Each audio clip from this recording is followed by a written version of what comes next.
Numa pequena povoação da Bretanha, vivia o opulento proprietário M. Dubois, cuja única ocupação consistia em indagar a vida e os milagres de seus vizinhos.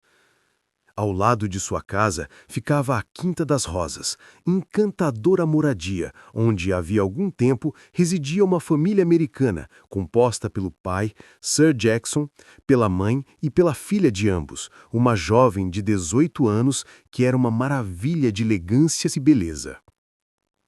Que sorte para M. Dubois! Antes, a quinta era ocupada por um capitão de cavalaria, solteiro, que ali morava em companhia de seu ajudante de ordens. As coisas mudaram, por fim, de modo definitivo. M. Dubois não abandonava seu posto de observação atrás dos postigos da janela que dava para o jardim. Uma noite, por volta das 8h30, ouviu profundos soluços vindos da quinta. Apagou a luz e viu Sir Jackson, sua esposa e a filha. Esta última era quem soluçava, erguendo nos braços um objeto. Pobrezinha, pobrezinha!" exclamava Miss Jackson.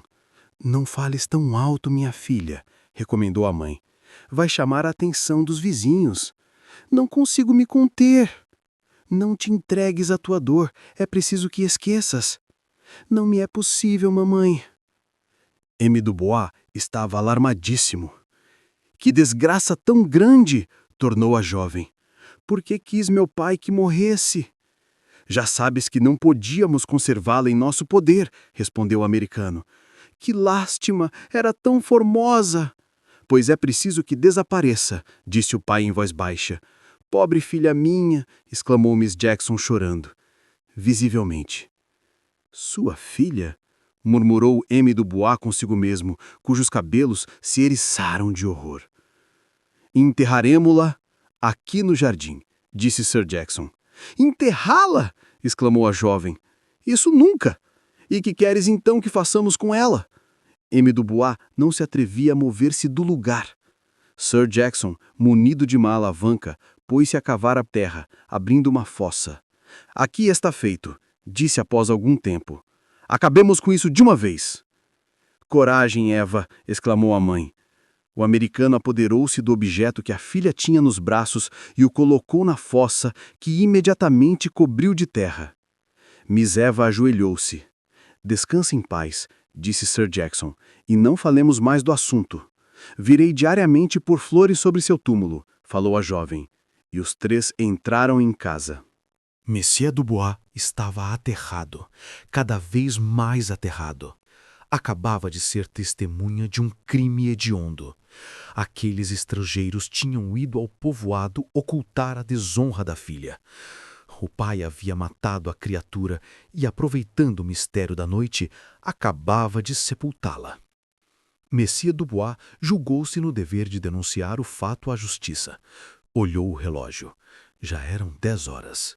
Tomou o chapéu e correu à casa do procurador da República.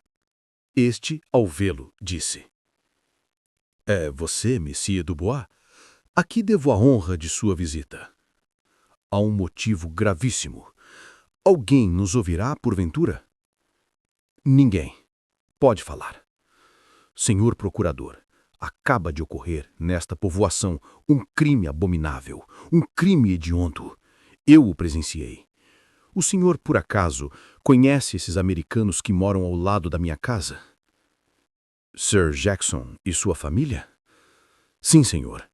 Embora não costume me ocupar dos meus vizinhos, estava de sobreaviso porque não confiava neles." "Vamos ao fato." "Esta noite, às 8h30, ouvi ruídos de soluços que vinham do jardim e tremo ao recordar o que vi de uma das minhas janelas. A jovem levava nos braços um menino recém-nascido." "Um menino recém-nascido? O senhor o viu?" "Sim, senhor. Com estes olhos. Trata-se de um infanticídio. A criaturinha estava envolta num manto e a moça a cobria de beijos. O pai cavou uma fossa e a enterrou com um sangue frio espantoso." Monsieur Dubois fez um sinal afirmativo com a cabeça. "Que coisa tão rara!" exclamou o magistrado. Está o senhor disposto a sustentar a sua acusação sob juramento e a apresentar uma queixa com sua assinatura? Perfeitamente. Ditada pelo procurador, Messier Dubois escreveu na devida forma a correspondente denúncia, por ele assinada. Quando Messier Dubois partiu, o procurador da República pôs-se a meditar. Custava-lhe crer na culpabilidade dos acusados, mas considerava possível a perpetração do crime denunciado. A causa seria, forçosamente, sensacional. Nada lhe faltava para provocar o interesse público. A posição dos culpados, a desonra da jovem, o infanticídio, a cumplicidade dos pais e até aquele enterro misterioso à pálida luz da lua. O êxito seria ruidoso e indiscutível. No dia seguinte, pela manhã, o juiz de instrução, acompanhado de um tenente de gendarmes, apresentou-se em casa de Sir Jackson. A multidão aglomerava-se em frente à quinta, pois Monsieur Dubois fizera circular a notícia do crime por toda a povoação. "Não compreendo o que se passa", disse Sir Jackson, "e desejo que me expliquem o caso." Seu vizinho o acusou de um crime de infanticídio, praticado contra seu neto. "Cavalheiro", exclamou Sir Jackson indignado, "nem mais uma palavra ou o ponho fora da minha casa. Acalme-se e responda às minhas perguntas. Isto é melhor para o senhor. O gracejo é demasiado pesado, cavalheiro, para que eu possa tolerá-lo com calma. Nunca uso de gracejo no exercício das minhas funções. Se não fosse o senhor a representação da justiça francesa, eu estaria rindo do senhor. Que fazia o senhor ontem às 8h30 no seu jardim?" "Quê? Que fazia?" "O senhor se perturba. Se não se recorda, vou dizer-lhe agora mesmo o que estava fazendo. O senhor abriu uma fossa." Ao ouvir estas palavras, o americano soltou uma estrepitosa gargalhada. "O senhor está sendo vítima de algum imbecil", disse em seguida Sir Jackson. E acrescentou: "Acompanhe-me."